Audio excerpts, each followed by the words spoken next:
గొర్రెల మందకి సంబంధించినటువంటి తీసుకెళ్లిన ఆడపిల్ల వెనక్కి రాలేదు అంటూ పోలీస్ స్టేషన్ మీద దాడి చేసినటువంటి సంఘటన కడప జిల్లాలో చోటు చేసుకుంది.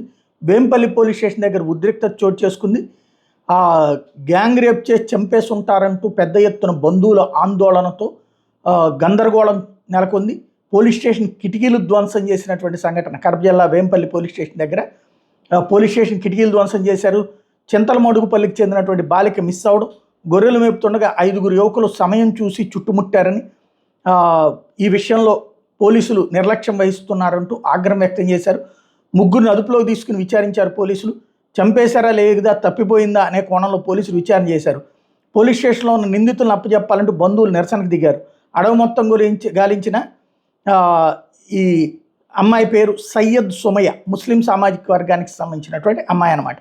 ఆచూకీ దొరకలేదు అంటూ నిన్న రాత్రి ఇష్యూ నడిచింది. అయితే వాళ్ళని ఏదైతే బంధువుల్ని విచారించి ఈ కుర్రోళ్ళని వాళ్ళని విచారించారు. కానీ తర్వాత తేలింది ఏంటంటే అడవిలోనే గొర్రెల మంద దగ్గరే అమ్మాయి ఉంది అన్నటువంటి విషయం బయటపడింది.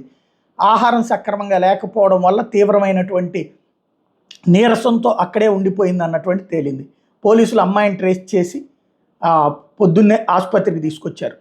దీంతో బంధువులు శాంతించారు. బట్ ముస్లిం సామాజిక వర్గానికి సంబంధించిన అమ్మాయి అయ్యేటప్పటికి మొత్తం సామాజిక వర్గం అంతా కలిసి వచ్చింది పోలీస్ స్టేషన్ మీద దాడికి తెగబడినటువంటి సంఘటన. దాంతోపాటుగా అక్కడ ఉన్నటువంటి యువకుల మీద ఈ విధమైనటువంటి అభియోగాలు. ఇప్పుడు అసలు ఏం జరిగింది అన్నటువంటి పోలీసులు స్పష్టత ఇచ్చేదాకా ఇందులో కన్ఫ్యూజన్ అట్లాగే సాగుతుంది.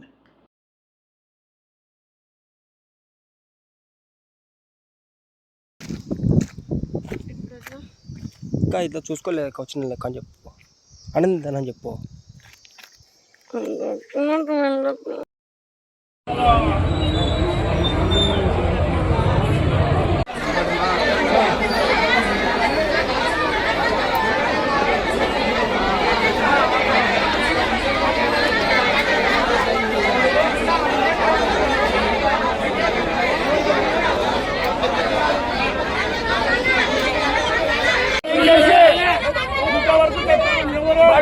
మాట కూడా